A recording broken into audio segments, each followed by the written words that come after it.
Developing now at 11, the federal court clears the way for President Biden's vaccine mandate for large employers. Plus, new details on the COVID situation here in our region. Fairfax County Police catch the so-called shopping cart killer. Detectives say he killed several women. We talk with the sister of who police believe may have been his fourth victim. And only on News 4, the wrongful death lawsuit halting the sale of a $1 million D.C. home.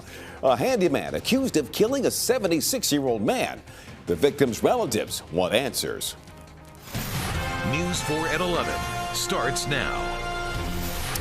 A federal appeals court gives the green light for President Biden's COVID vaccine mandate for larger employers. Good evening, everybody. I'm Leon Harris. Jim and Doreen are off tonight.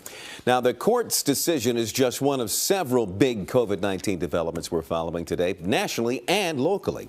In Virginia, Chopper 4 capturing these long lines of cars as people waited to get tested. In D.C., new numbers showing just how many students have been quarantined. And in Prince George's County, schools out for the next month. Public schools in Prince George's County are taking extreme precautions now as cases there spike. Today was the last day of in-person learning until January 18th. 3 schools now are already closed down because of COVID outbreaks and new quarantine protocols as well.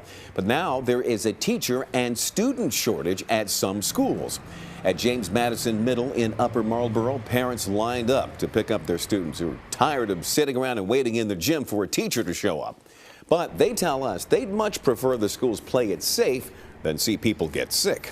As long as it's to keep the children safe and to keep the staff and everybody else safe, I don't have a problem with it.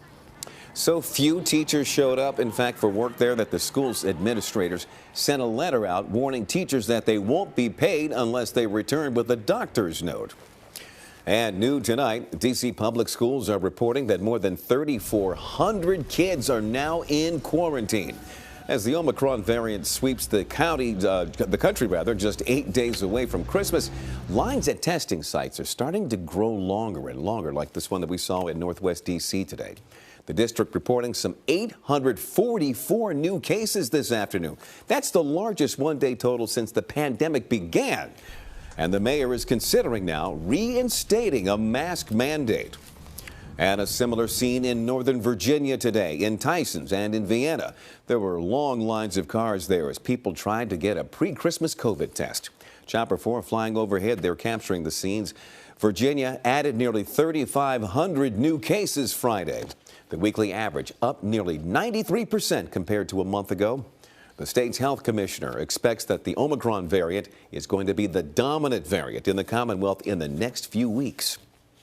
A COVID outbreak is forcing the NFL to postpone the Washington football game and 2 others this weekend. Washington will now be visiting Philadelphia on Tuesday night at 7 p.m. Earlier today, the team added starting quarterback Taylor Heineke to their reserve COVID-19 list. He now joins at least 25 other players on the team there, including backup Kyle Allen. So Washington had to get another quarterback. They got this one, QB Garrett Gilbert. Coach Ron Rivera discussed this new signal caller. Garrett's a guy that we're familiar with. We had him in Carolina. He knows the system, and so he gives us options. The NFL also moved the Browns-Raiders game and the Seahawks-Rams game.